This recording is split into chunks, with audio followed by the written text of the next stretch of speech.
Training is so important.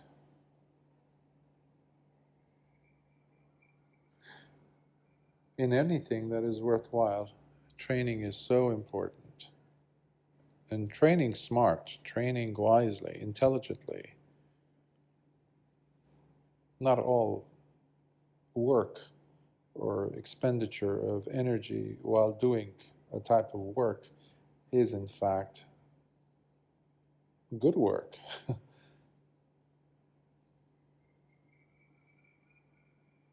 The effort being placed.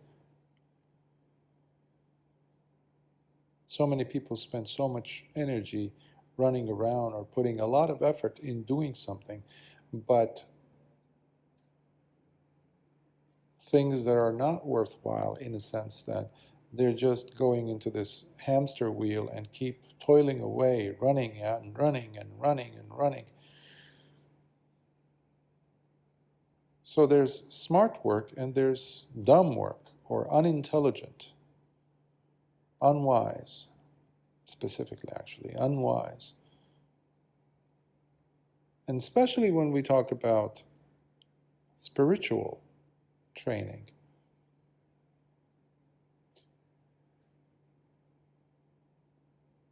A path of personal development where the person's character improves, the quality of their spirituality improves, there is an enhancement in their well-being. And well-being, let us not forget, it doesn't come at the cost of someone else's opposite of our well-being, meaning their non-health, their non-well-being, their degradation, others, let's say, losing whatever it is that we are pursuing to attain ourselves. So, true spiritual path doesn't put anyone down as you push yourself up.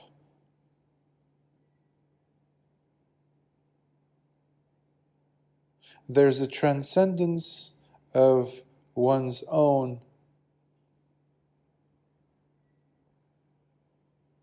spiritual ill health. And in doing so, you are raising the quality of others as well, the quality of their own well-being, improving that, at least giving the opportunity for the world. A simple example would be generously smiling to others without trying to think about, well, how is this going to help me? Why am I doing this? Am I going to get something out of this? That has nothing to do with with generosity. A spiritually evolving person doesn't care about what's in it for me. They give and give and give. This giving, this generosity in giving one's own smile away to inflict or infect others by having now them also resonate to that same frequency of joy, let's say, or well-being. That is at the crux of spiritual development. So my spiritual development does not come at the cost of your spiritual development, meaning you have to lose something in order for me to gain something. Any spiritual path that functions from that formula, with that formula, or from that mindset, doesn't deserve to be called a spiritual path, as I understand it. And Dhamma is the very embodiment of raising the quality of not just one's own, but everyone else's spiritual well-being. The teachings of Lord Buddha. And any tradition, any spiritual tradition that has those qualities, let's say, similarly requires training.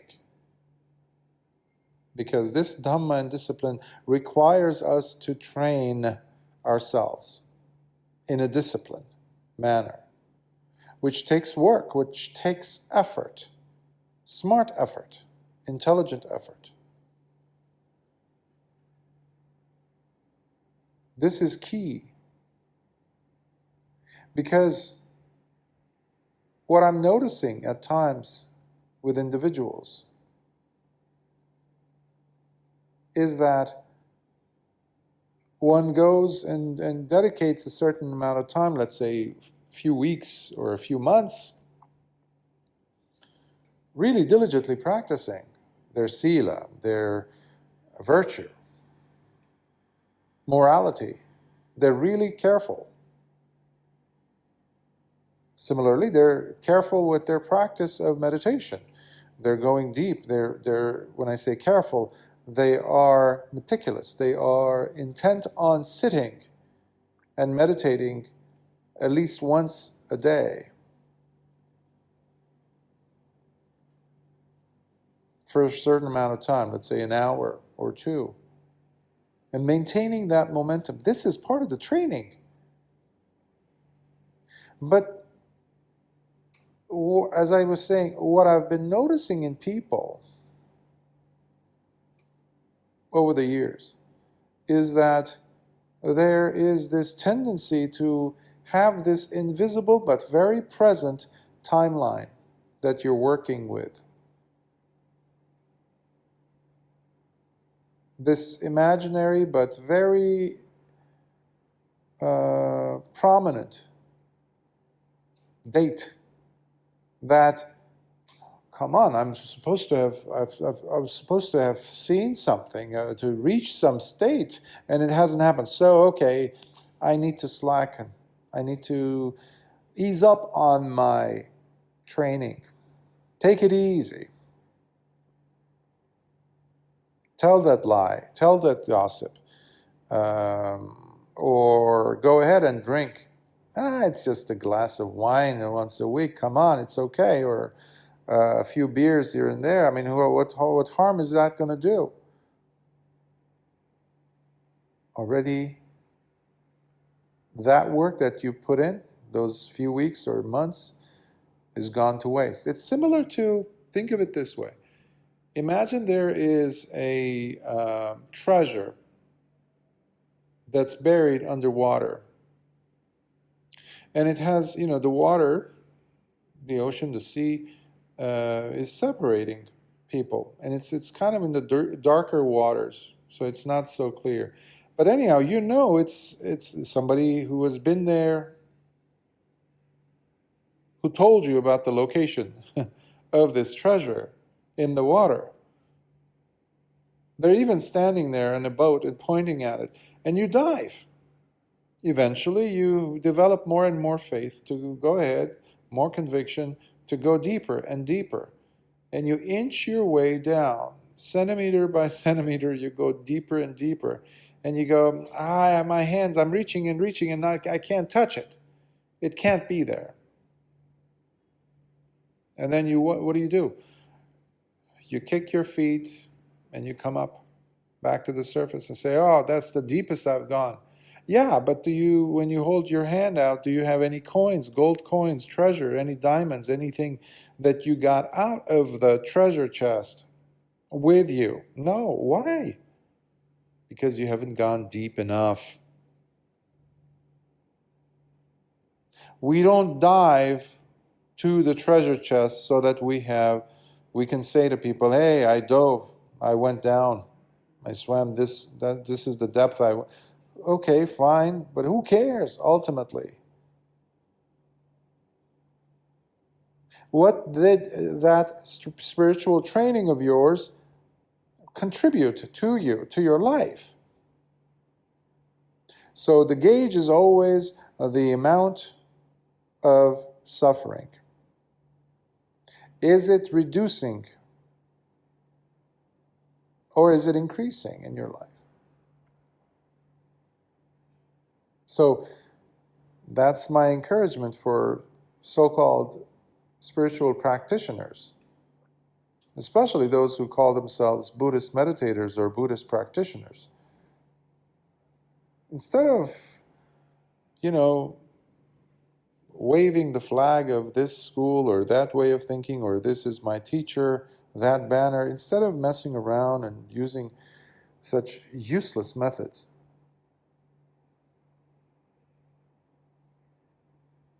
to convince yourself that, sure, I am training.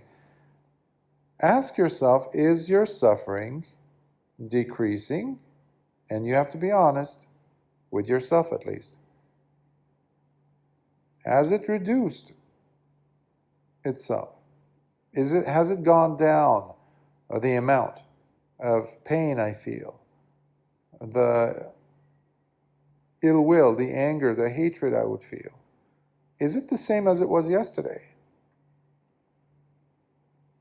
Am I being thrown aside by life's circumstances? Or is there more of a fight from me? There's more of a resistance to those old tendencies of mine?